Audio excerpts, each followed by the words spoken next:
घरेलू मुलाजमा पर मुबैना तशद्दुद। मालकन ने हाथ, पाँव और दांत तोड़ दिए। लड़की को तशवीशनाक हालत में DHQ अस्पताल मुंतकिल कर दिया गया है। मज़ीद जानते हैं हमारे साथ मौजूद हमारे नुमाइंदे ज़हूर शाहिद से। ज़हूर शाहिद, बताइएगा क्या सूरत हाल बनी, कैसे पेश आया ये हादसा, ये वाकया, और ये अब तक कानूनी कार्रवाई की गई है क्या? जी, ये सरगोदा के चक 88 शुमाली की 14 साला बच्ची है। इसको इसके गरीब वालिदैन ने एक मुख्तार नामी शख्स की वसातत से इस्लामाबाद में मुलाजमत दिलवाई। वहाँ पर इस्लामाबाद के जो जुडिशल ऑफिसर हैं आसिफ, सिविल जज, उसकी बीवी समिया ने इस पे जेवरात चोरी का इल्ज़ाम लगाया और इस पर वहशियाना तशद्दुद किया। इसके दांत तोड़ दिए, सर पे उसको शदीद चोटें आईं। तो जब उसकी हालत ख़राब हुई तो उसके वालिदैन को बुलाकर उसे उनके हवाले किया।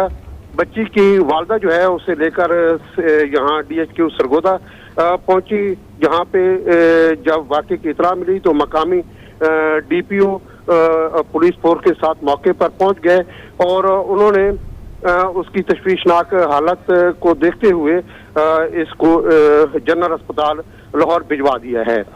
जहाँ तक कानूनी कार्रवाई का ताल्लुक है तो पुलिस के मुताबिक वो क्योंकि ये वाकया इस्लामाबाद की हदूद में हुआ है तो वहाँ की जो मकामी पुलिस है उससे वो मुसलसल राब्ते में है। जी ज़हूर शाहिद, ये जानना चाहेंगे, आपने कहा कि जब ये बच्ची अस्पताल पहुंचाई गई तो DPO यहाँ पर पहुंचे और उनकी जानिब से अभी तक कोई कानूनी कार्रवाई नहीं की गई है क्योंकि उनकी हुदूद में नहीं आता। दूसरी जानिब जो बच्ची के रिश्तेदार हैं उनकी जानिब से कोई FIR दर्ज करवाई गई हो?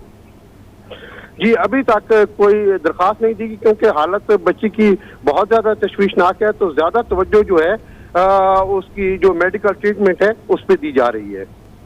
ठीक, ज़हूर शाहिद हमारे साथ मौजूद हैं। सरगोधा में सिविल जज की अहलिया का 14 साला घरेलू मुलाजमा पर मुबैना तशद्दुद। मालकन ने हाथ, पाँव और दांत तोड़ दिए हैं। लड़की को तशवीशनाक हालत में DHQ अस्पताल मुंतकिल किया गया। ज़हूर शाहिद, डॉक्टर्स क्या बता रहे हैं बच्ची की हालत के हवाले से?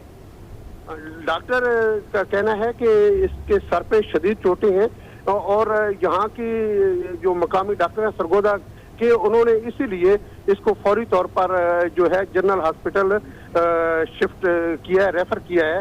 तो हमारी इतलात के मुताबिक इस वक्त बच्ची जो है वो जनरल हॉस्पिटल लाहौर में एडमिट हो गई है।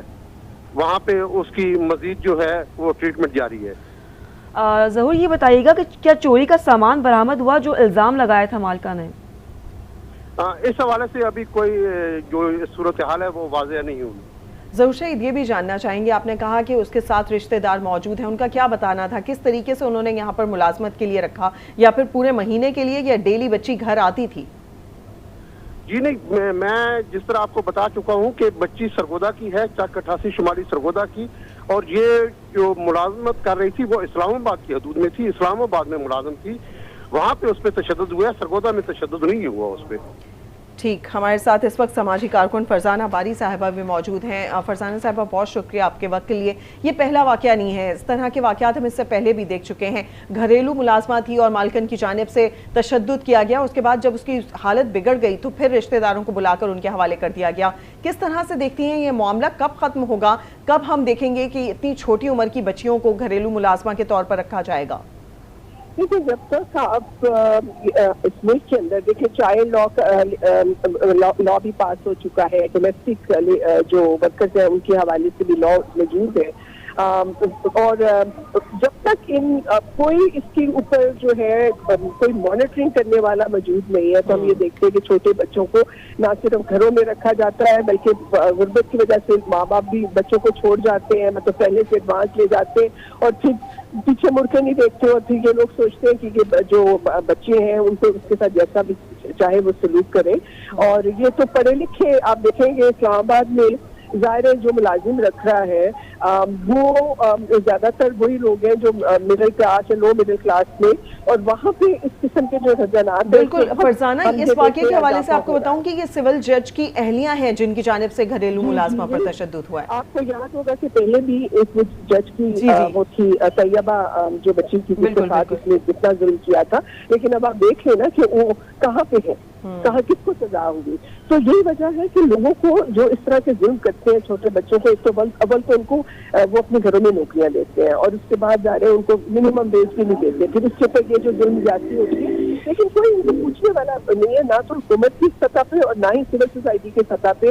मैं समझती हूँ कि इस तरह के ऑर्गेनाइजेशन है कि जो ये खास तौर पे जो घरेलू मुलाजमीन है उनके जो राइट्स है और उसके हवाले से कोई यहाँ पे काम कर रहा है। और खासतौर से इस्लामाबाद में तो मैं समझती हूँ कि बहुत ही बुरी सूरत हाल है। और आपको पता है कि एक तरफ तो एक अमीर तबका है जो मुलाजमीन रखता है और दूसरी तरफ एक बड़ा तबका है जिसके पास कोई और वसीला नहीं है, ना यहाँ पे कोई इतनी बेरोजगारी है, तो लोग मजबूर है वो लोगों के घरों में जाके काम करने पे, अपने बच्चों को भी छोड़ देते हैं और सभी काम करते हैं। यानी कि कानून मौजूद है लेकिन उसको इम्प्लीमेंट करने में हम देखते हैं कहीं ना कहीं कोई नफाज नजर नहीं आता है उस कानून का। फरजाना बारी हमारे साथ रहेगा। इस वक्त बच्ची की वालदा शमीम साहिबा हमारे साथ मौजूद हैं। शमीम साहिबा, आपकी बच्ची के साथ जो कुछ हुआ है बहुत ज्यादा अफसोस की बात है, लेकिन अभी डॉक्टर्स उसकी हालत कैसी बता रहे हैं और किस तरह की चोटें आई हैं बच्ची को?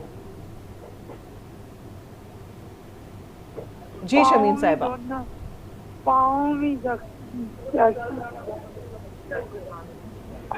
जी बोलिए, आपकी आवाज हम तक आ रही है शमीम साहिबा। भाई अभी ना वो एक्सरे कराने स्टेशन पे ना।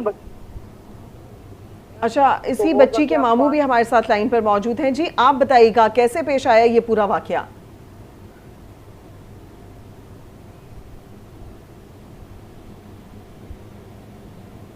गुलाम अब्बास साहब, आप हमें सुन सकते हैं तो बताइएगा। शमीम साहिबा जो बच्ची की वालदा है उनसे भी हम राब्ता करने की कोशिश करेंगे, उनसे बात करेंगे कि किस तरह की चोटें आई हैं और ये बच्ची कब से यहाँ पर काम कर रही थी। फरजाना, आपने बड़ा अच्छा पॉइंट उठाया, कानून मौजूद है लेकिन उस कानून को किसी तरीके से इम्प्लीमेंट करना है। उसकी इम्प्लीमेंटेशन के लिए हम देखते हैं सबसे ज़्यादा जो आवाज़ उठाई जाती है वो हमें कहीं ना कहीं NGOs नज़र आती हैं। हुकूमती सतह पर इसके लिए ख़ास तौर पर काम नहीं हो रहा।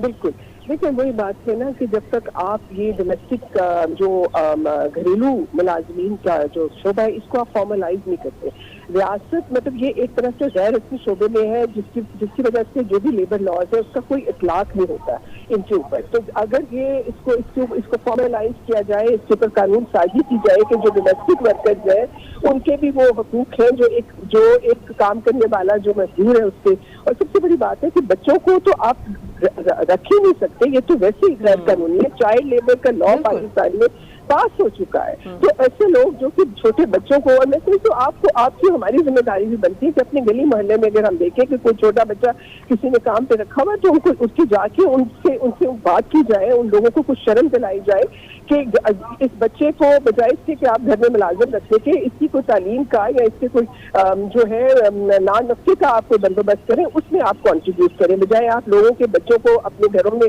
ना सिर्फ उनसे काम करवाएं बल्कि उनके ऊपर इस किस्म का जुल्म भी जो है वो आप ढाएं।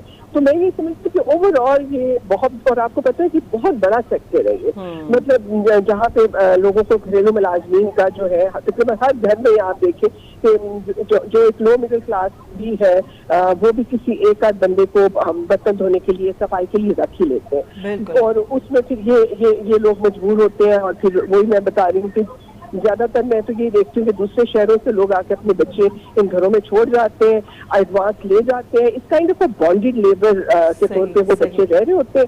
तो फिर वो लोग सोचते हैं जैसे मर्जी जुल्म करें, और ये पहला वाकया तो है नहीं। आप जिस तरह आपने बिल्कुल फरजाना, रूट कॉज जिस तरीके से आप भी बात कर रही हैं कि एक गुर्बत है जो हम देख रहे हैं कि जिसकी वजह से इस तरह के वाकयात ज़्यादा सामने आते हैं, लेकिन पढ़े लिखे लोगों में भी शऊर की कमी है। फरजाना बारी साहब हमारे साथ मौजूद थी, बहुत शुक्रिया आपका।